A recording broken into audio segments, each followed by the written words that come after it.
I'm gonna do a real quick review on my 2022 Honda CRF 250R. This review is gonna be from a vet novice perspective, also kind of a comparison video to a 2019 CRF 450R, which I had purchased earlier this year.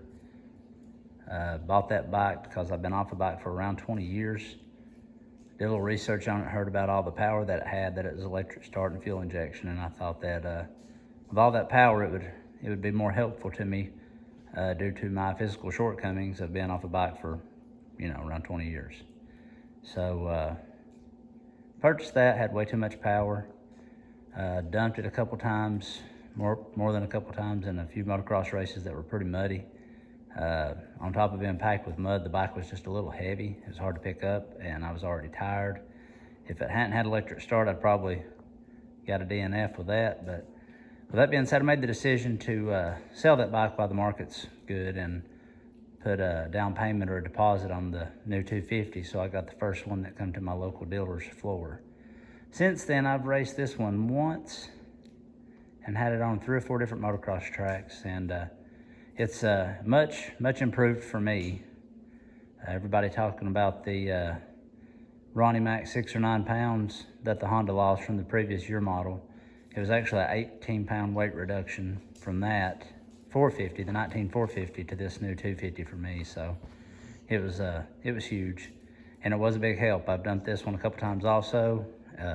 Loading it, picking up on the stand, just all the way around, it's a very noticeable difference. This bike doesn't seem to flame out near as bad. I stalled that 450 several times. No matter what map I rode it in, I tried to stay in map 2. I just kept stalling the bike. I don't know what it was, but this one seems a lot better for that as well.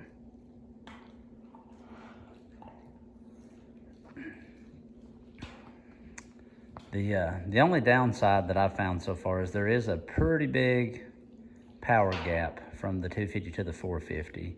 The 450 was too much, especially for me being off a bike this long and being out of shape.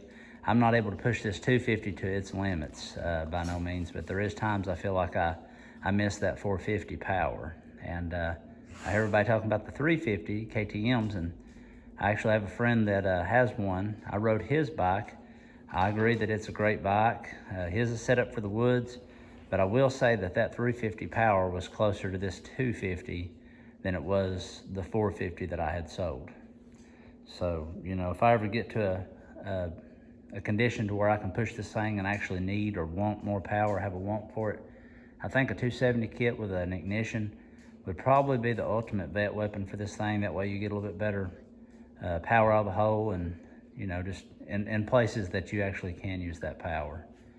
But overall, I think this bike is great, especially the weight savings. Like I said, I'm not comparing it to last year's 250. I'm talking about 18 pounds. So that made it a lot easier for me to ride.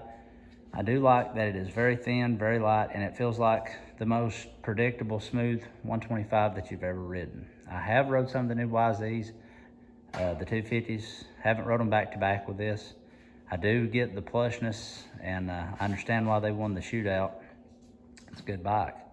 But for me, if I had to do it all over again, I'd probably buy this bike again just because of the way it feels. I'm not trying to compete. I'm just trying to finish races. But if you're a vet and you miss that old school feel of a light 125 or something you can throw around, I think that this, for that situation, is the best. The suspension does feel a little stiff.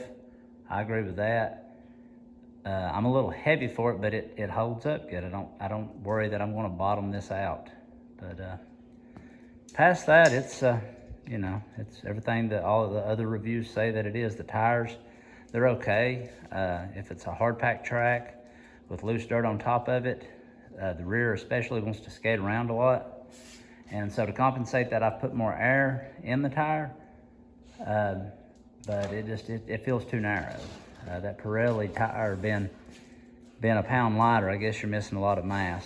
However, that does help it in some of the soft stuff. I like it pretty good. It being narrow, if the ruts get cut real deep, that tire being so narrow, it tracks them better maybe. I don't think it wants to crawl out quite as bad. But past that, yeah, it's all stock. I got the Go Brandon edition.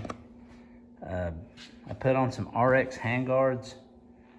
Those are pretty nice. So That's less than $100, and I did have to change the pivot bolt for anybody that might, you know, like that look or whatever. So that's all I've got. I may come back with some other videos. I'd like to win a race, if not this year, maybe next year on this thing. But that's all I've got on it for now.